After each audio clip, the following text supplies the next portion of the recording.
김정은 북한 국무위원장이 중국의 위협을 느낀다는 표현과 함께 주한미군이 필요하다는 표현을 한 것으로 전해졌습니다.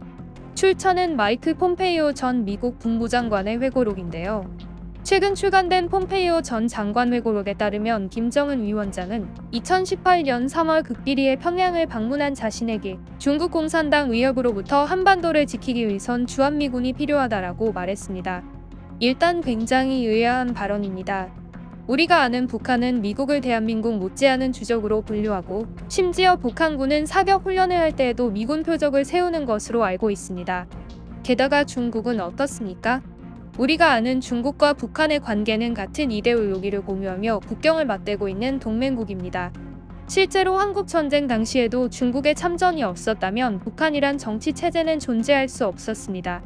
그런데 그런 북한의 김정은 국무위원장 입에서 중국은 위협적이고 그 때문에 미군이 한반도에 주둔해야 한다는 말이 나온 겁니다.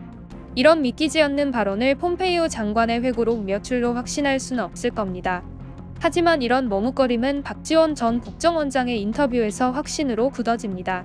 박지원 전 국정원장은 라디오에 출연해서 이미 2000년 6.15 남북 정상회담 당시 김정일 위원장이 김대중 대통령에게 이런 말을 했다고 소개했습니다. 해당 발언에 따르면 김정일 위원장은 동북아시아의 세력 균형을 위해서는 한반도 통일이 되더라도 주한미군이 한반도에 주둔해야 된다라고 했습니다. 특히 중국, 러시아, 일본을 굉장히 불신하면서 이들은 예전부터 한반도를 호시탐탐 노린 국가라고 정의했습니다.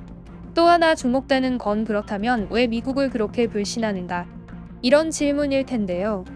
이에 대해서도 박지원 전 국정원장은 김대중 전 대통령이 그러면 왜 그렇게 입에 미군 철수를 달고 삽니까? 그랬더니 김정일 전 위원장이 씩 웃으면서 국내 정치용입니다라고 얘기를 했다고 설명했습니다. 여기서 읽을 수 있는 건 북한이 체제 유지를 위해 외부의 거대한 적을 규정에 세워두고 이를 국내 정치에 활용한다는 점을 알 수 있습니다.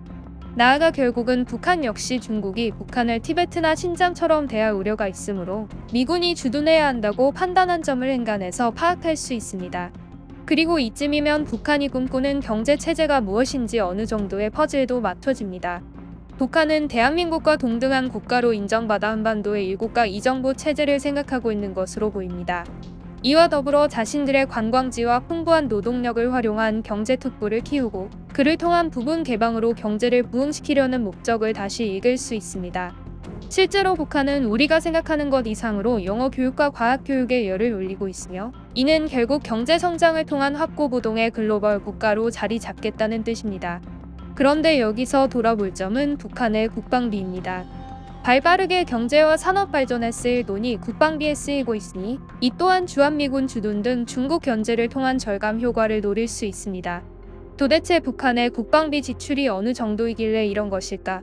생각할 수 있겠습니다. 그래서 자료를 찾아보면 미국 국무부가 최근 공개한 2021년 세계 군비 지출 무기 이전 보고서가 눈에 띕니다. 이를 보면 북한은 2009년부터 11년 동안 GDP 21.9%에서 26.4%를 군비로 지출했습니다.